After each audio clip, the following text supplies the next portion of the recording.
What is up, everybody? Back with another Kagurabachi chapter. And just after reading this chapter, I am at the same place they are, which is in Tokyo, Japan. So let's do a quick review of how they even ended up there.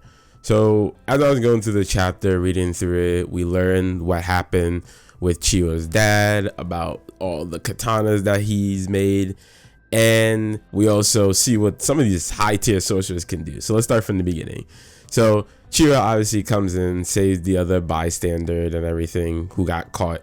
Well, I shouldn't say who got caught in the crossfire, but he's part of basically a group that's going against the Yakuza in that area, and they're like trying to like punish people and show them like, yo, y'all not gonna rise to us. This is what's gonna happen, because in the previous chapter they hung bodies and everything to show like their dominance.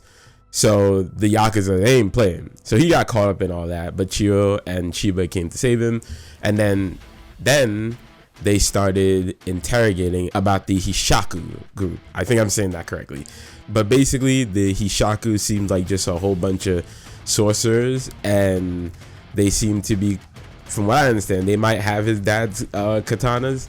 So obviously, Chiyo, who wants to get the smoke back for killing his dad, he's really like hell-bent. And like you could really see like this is pretty much like a vengeful story, sort of like Vinland Saga and like, you know, like a little Attack on Titan, where the main characters are mostly driven by some vengeance. And I'm really curious to see how Chiyo navigates this one and what sets him apart from the other main characters. But regardless, he's interrogating about it, and the guy, the boss of that Yakuza group, he's about to confess, but then the sources apparently like planted like some spell in him where if he spills information about them, or before he can, like trees and everything, I think that was trees from when I was looking at the panel, like just emerge from his body and like basically kill him. That's another thing I realized, the body horror. Oh my gosh, this chapter I was like, Jesus Christ. But obviously every sorcerer has like different moves and stuff, but that one, even Chiyo was like, yo,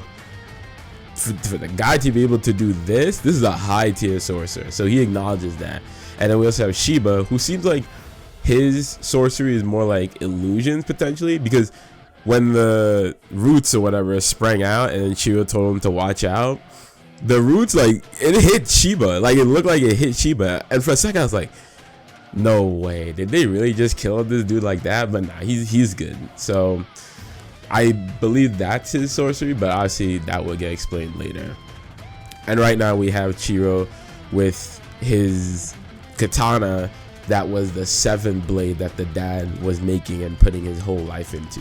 So basically they took the other 6 katana blade that he was holding, and obviously the dad, he feels a type of way about that, because we know from last chapter that while he acknowledges katanas can be a good thing to like slash through a new era, like, you know, start a revolution, it can also be used to kill people, and that's like a weight that like you have to carry, and it cannot fall into the evil hands. Hence why Chiyo is so motivated by all this, because they killed his dad, which is crazy, and then they took all the 6 katanas. So now he's trying to get them all back, because if they're willing to do this, like, they're gonna do evil things with those swords. So that's kind of like his whole mission right now, is to get all the blades back, honor his father's death, like really like cut them down. And it's sad because I feel like Chiyo didn't give himself like any time to grieve. Like, he was crying for like a page, and then he like locked in, he's like, I'm gonna kill them all. And like, it's like, ooh, buddy, you look like you're going down a bad path right now. And it's understandable. Like, he is 15. He saw his dad died because of these sorcerers and everything that came in. So I do understand like what's driving him, but like I know his dad wouldn't want this, and I'm sure his dad like said something to him before his death, but we just don't know about it yet. Another message I do like that the dad was pushing was he was trying to like tell his son, like, you know, if you want to follow my footsteps, be a swordsmith, you have to look at like what type of katana would you like to make.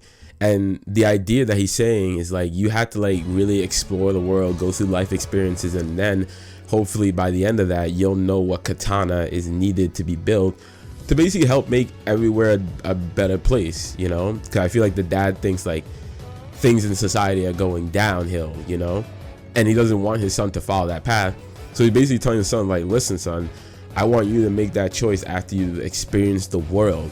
And right now, I feel like the only world the son is experiencing as of right now is vengeance. So he's just viewing everything through a vengeance lens. And I love the message that the dad is trying to enforce, and now like Chiro has to basically fight with his vengeance and hopefully realize that message eventually. And it's sad because the dad, he really wanted to find that answer with his son together, and I think obviously if the dad survived, then maybe they would have, but now Chiro has to kind of go at it on his own.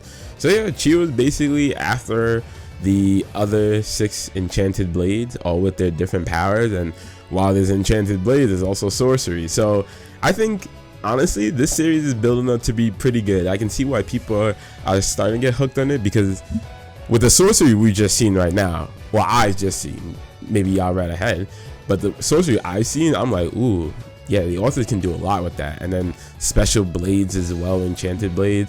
And then we already know Chiro has the 7th blade, the one that his dad put the most effort into, and we've sort of seen what they can do, but obviously there's a lot more potential that can be done with Chiro, and Chiba even recognized that as well.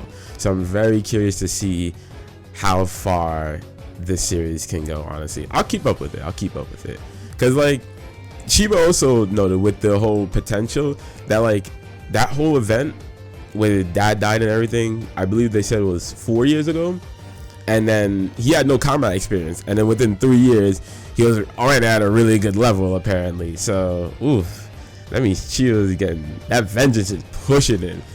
As he said, he wants to keep that scar, so every day when he looks in the mirror he can start with fresh hatred. Oh my god, yo, this dude is something else. I'm very curious to see his character development. But yeah, hopefully that sounds as exciting to you guys as it does for me. And one last thing, I just realized, yo, them sorcerers, I'm noticing a trend between whenever sorcerers are in an anime title. They like to be jumping people, because apparently Chiro's dad was jumped by 3 sorcerers. 3!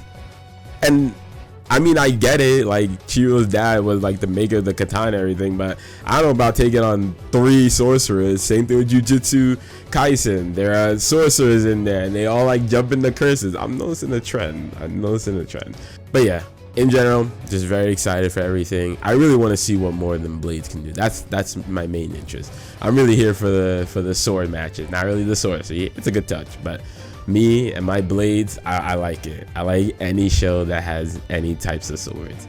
But let me know your thoughts on the chapter below. Do you like this series? Because hope you do. I plan to stick with it at the very least as best as I can. Now I know it was a bit since I published another chapter on this. I just need to see if the block was hot with the copyright and if what I'm doing right now works, which it seems to. So I'll continue with this. But yeah, thank you for always tapping in and watching my videos. I truly do appreciate y'all. Stay safe out there and be good people. I'll catch y'all later. Peace.